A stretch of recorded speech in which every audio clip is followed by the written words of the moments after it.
Political scientist Dmytry Oрешkin is joining us directly. Dmitry Borisovich, good afternoon. Good afternoon. Hello, everyone.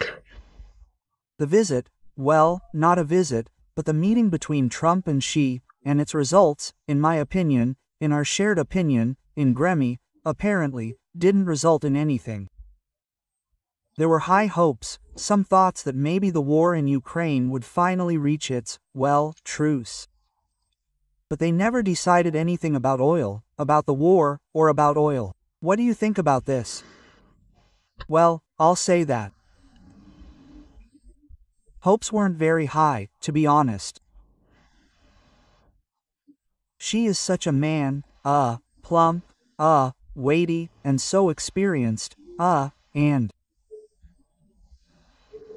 extremely aware of his own strength, the strength of China.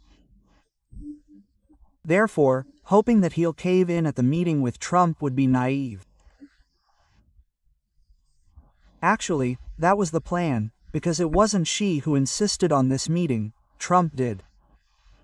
They talked for about 40 hours, as always. Trump said it was a wonderful meeting, but all his meetings are wonderful, including with Vladimir Putin. They'll sort everything out now, fix everything, and so on. So, Trump's assessment means absolutely nothing. In reality, they supposedly agreed not to squabble over rare earths for a month, no, a year. Well, that suits China just fine, because they think in millennial terms. It's their signature style.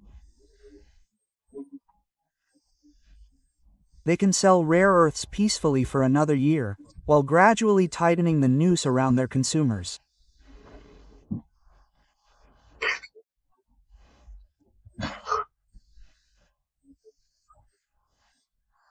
As for Trump's boasted claims that Xi agreed to help resolve the Ukrainian conflict, this wording is so vague that it's difficult to interpret it, because what does help in resolving the conflict and achieving peace mean?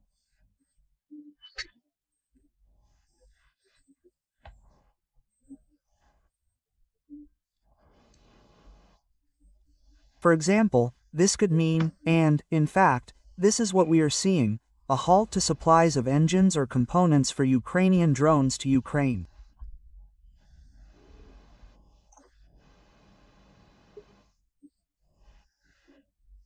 Thus, Ukraine loses one of its most important sources of air defense and, from Xi's point of view, may be forced to negotiate. Isn't this, a matter of peace? Doesn't this bring, peace agreements closer from the Chinese point of view? Mr. Trump hasn't articulated the American point of view in any way. What does this mean?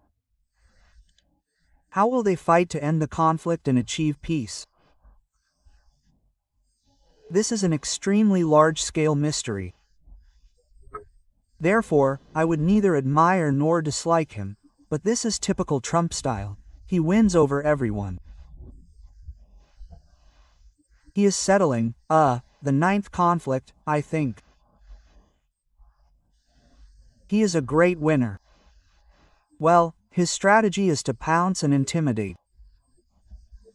Then, when he is sent, be it Canada, Greenland, or China, he moves on and forgets about it. Well, he's saying he reconciled someone with someone. He's sweeping unfinished business under the rug.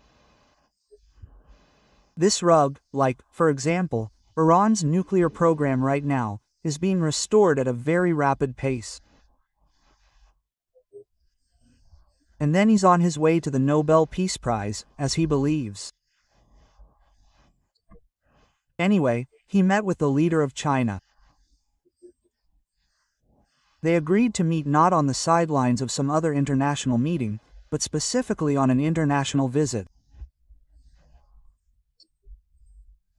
Maybe then they'll agree on something serious, because in an hour and a half, well, an hour and 40, they didn't have a properly prepared agenda, and Trump certainly didn't have one, if only for the simple reason that he'd largely dismantled what they call the Ministry of Foreign Affairs, or, more accurately, what we call the Ministry of Foreign Affairs, and they call it the State Department.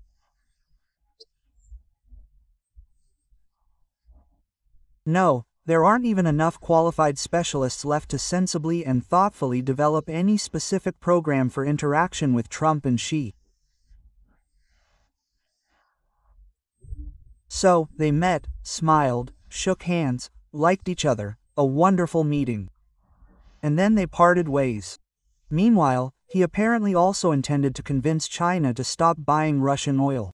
But there was no discussion of this, not even at, 2:40 p.m. Apparently, China has been buying and will continue to buy. At least until the next meeting with Trump in Beijing, most likely. Well, China is in no position to listen to Uncle Trump. They sent Mr. Trump and his oil packing, so nothing was said. China has been buying and will continue to buy Russian oil. Europe can call this sponsoring Russian terrorism. Whatever you like. Well, China is so structured that it reacts to certain things with exaggerated sensitivity when it deems necessary, while others, like a rhinoceros or an elephant, it ignores, or, well, it's like, it has such a thick hide that it doesn't even notice them.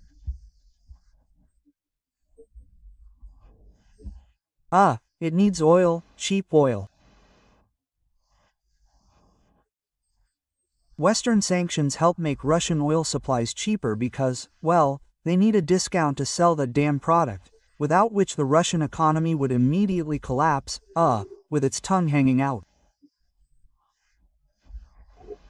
So, it's very convenient for the SI.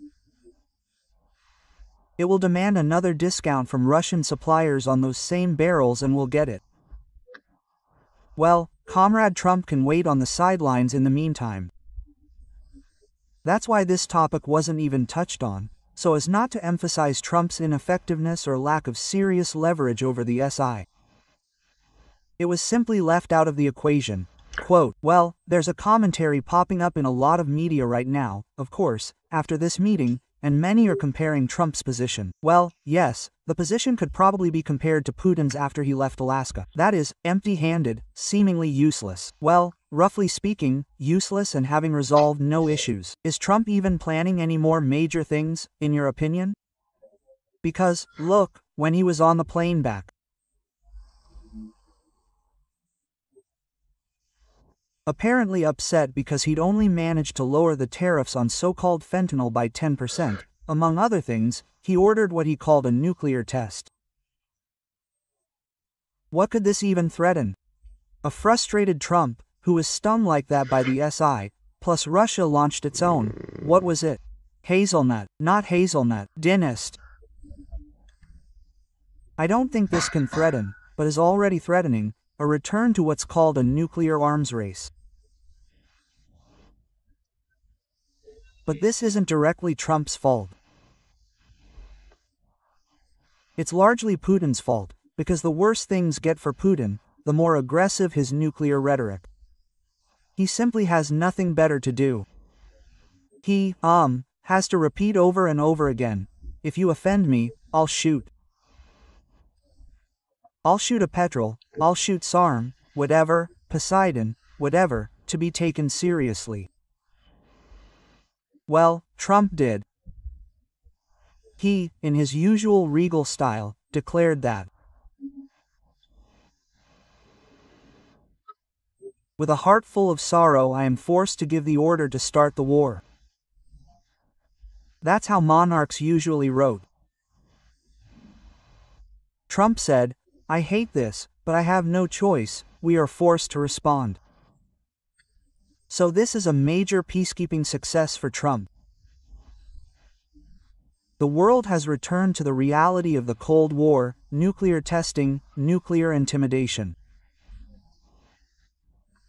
This is something a significant portion of the people living on Earth now have already forgotten, because all of this happened, in Soviet times, something Gorbachev and Reagan barely escaped. And now, thanks to the tireless efforts of, Trump's peacekeeping, the world has once again approached this reality, which, it seems to me, is essentially what Biden was always afraid of. That's why he tiptoed around the Ukrainian conflict so much, because they were perfectly aware that Moscow had a nuclear bomb, and therefore they were afraid to let Ukraine win. I think that's why, in 22, when the counteroffensive unfolded in the fall, Ukraine suddenly lost the ability to use communications, Starlink, it just happened by chance, and so on. Basically, they didn't manage to, or didn't allow, Ukraine to develop this rather rapid attack. And, well, by 23, they had already managed to build that very Surovikin line. And, accordingly, they didn't let Putin lose. Based on the premise that a defeated Putin poses a potential threat to the entire world, while an unsuccessful Putin poses a threat only to Ukraine. That's the choice that was made, but I think it's still roughly the same, in fact.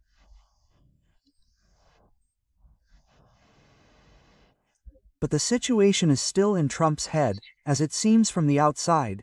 I haven't been inside his head, but from the outside, it seems he's acting according to Churchill's script, who said that Americans always choose the right path after trying everything else.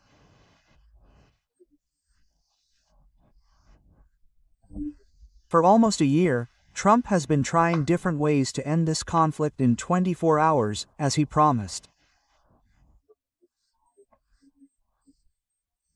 Things haven't worked out for him, and in the end, he finally understood, or perhaps not yet fully, who he was dealing with in Moscow, what kind of person he was, and what his priorities were. Trump understood this for a long time, an unacceptably long time, and every day of this understanding cost blood on the front lines. This is clear, but not understood, or at least not articulated. A different logic. Trump was also hoping to strike a deal with Vlad Putin. His friend, yes, a relationship, as he's repeatedly emphasized, in order to win Putin over to his side in his confrontation with Europe, which Trump, in his simplicity, considers a commercial competitor and therefore dislikes. He also hoped to win over China, which Trump considers not only a commercial but also a strategic military competitor and also dislikes. The idea was that they would embrace Vladimir Putin in a friendly hug or kiss. It's no wonder Trump applauded him, rolled out the red carpet, and so on. And the two of them would embrace Mr. Xi, who, from Trump's perspective, poses a greater threat because his Chinese political culture, is even less comprehensible to Americans than Putin's Russian, or, more accurately, Chekist, Bolshevik political culture.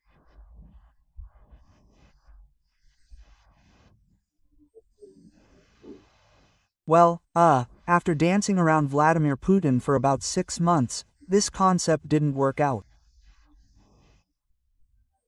And Trump, with his characteristic swiftness and extraordinary agility, has now decided to use China against Putin. He actually said as much. So, we hope to get China's support in ending this Ukrainian conflict. The implication was that Beijing should put pressure on Putin. And why would he be so happy about it? This is very convenient for Beijing, because it weakens Russia, weakens Europe. The United States is distracted from potential threats between mainland China and Taiwan. This is very much to the liking of China's leaders. Why would they serve Trump's interests? Why would they do that? So, as far as I understand, Trump failed to pit Putin against China, nor China against Putin. This doesn't mean Putin has won. Well, that would be too hasty a statement. This means that Mr. Xi, who has taken this pose of, a wrestler and weighs about 180 kilograms, couldn't be moved one iota, not even a second of latitude, longitude, and so on. He's still sitting there. And he's still pursuing his policies. Meanwhile, Mr. Trump, forced to follow the course that has increasingly indicated an increasingly inappropriate approach, the Kremlin leader, forced to follow this format is already seriously talking about nuclear tests. What else can he do? Putin is testing nuclear weapons, albeit without explosions yet.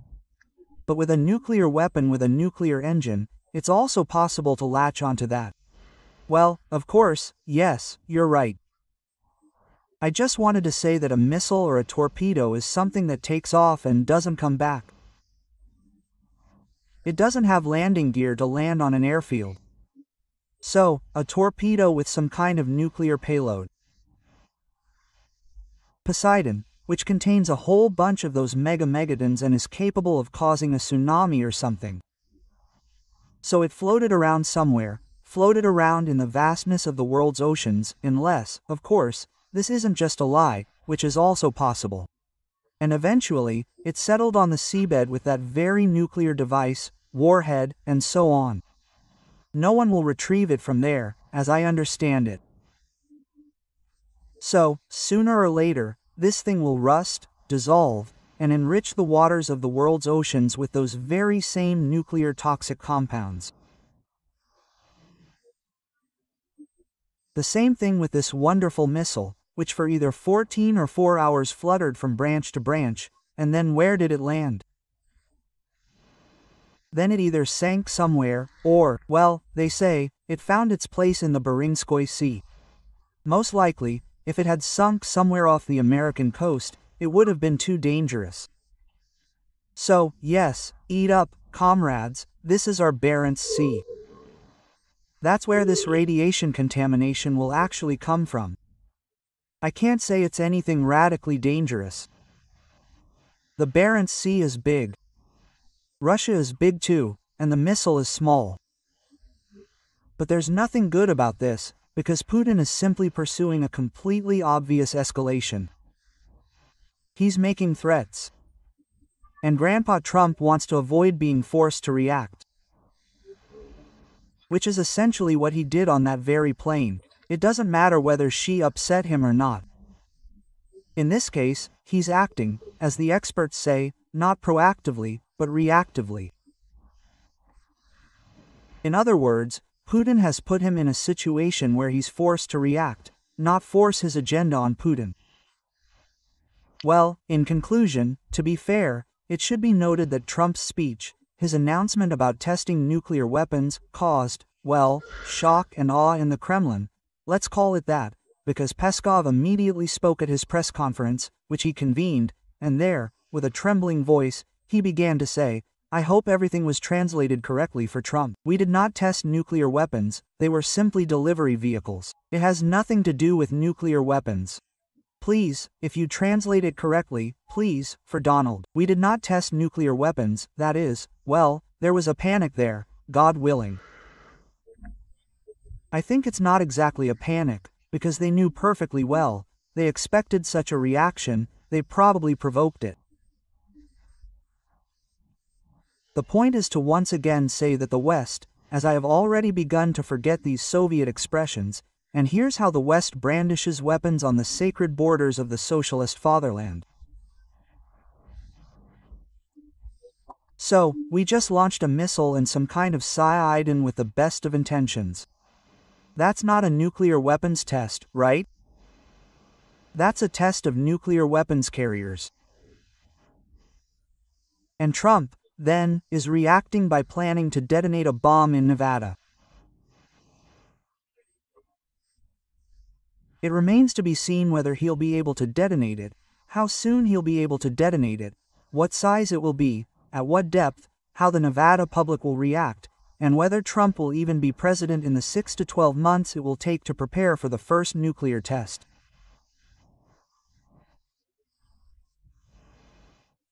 We have a well-structured, clearly demonstrable information warfare system.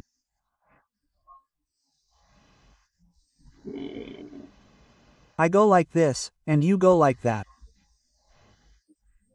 We're scaring our population, and even more so the Western population, with the idea that they'll burn in the apocalypse of a nuclear war. And we, in turn, they respond by talking about wiping Moscow off the face of the earth, and so on. It's important to explain to our own people, and to others as well, that we didn't start this. It wasn't us who started it, it's the West's fault. They're rattling their weapons. And when, well, you know, if we go back a bit, then when in 2014, 85% of my esteemed compatriots were drooling with delight over the fact that Crimea was ours. Yes. It wasn't hard to guess how it would end, really. And so 15% said, listen, either we live by international law, or we're sliding back into the primitive geopolitical logic of the 10th century. As always, no one cared about those 15%, while the 85%. We're delighted. Well, now, step by step, first comes the war, or the so-called full-scale invasion of 22. Then, over 1 million, I mean on the Russian side, killed and maimed. Then, the destruction of cities with a predominantly Russian population, wiped off the face of the earth. This is all part of the defense. And now, with extreme reluctance, groaning, resisting, and turning a deaf ear, the West is finally forced to react. For 2 years, it hoped for business as usual, then realized it wouldn't. Then it hoped to reach an agreement with Putin. Trump came, promised 24 hours, and so on and so forth. And now, extremely reluctantly, and Trump is doing it reluctantly, we're forced to resort to rhetoric, while the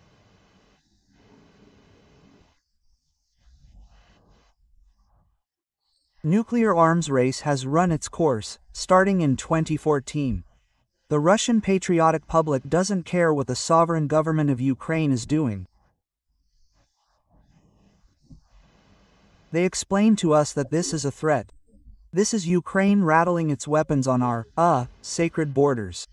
There was also this expression, NATO militarism. That's militarism. Yes, the Ukrainian militarism is rattling. Well, we're defending ourselves. Understandable. Well, this information war, this rhetoric. But World War I also started with rhetoric. Apparently, neither the Germans nor Emperor Nicholas Alexandrovich wanted it. And so it happened, and World War I began, which, 2 decades later, continued as World War II. But I don't want to escalate the situation, but the fact is, the rhetoric of a nuclear arms race is already on the table. And it wasn't hard to foresee this a few years ago. I just didn't want it. Yes, well, Dmitry Borisovich, thank you very much for taking the time to speak with us today. That was political scientist Dmitry Oрешkin, who will obviously be joining us in person in the studio soon. Thank you very much, and see you again on air and in the studio. Good luck to everyone. All the best. Goodbye. Goodbye.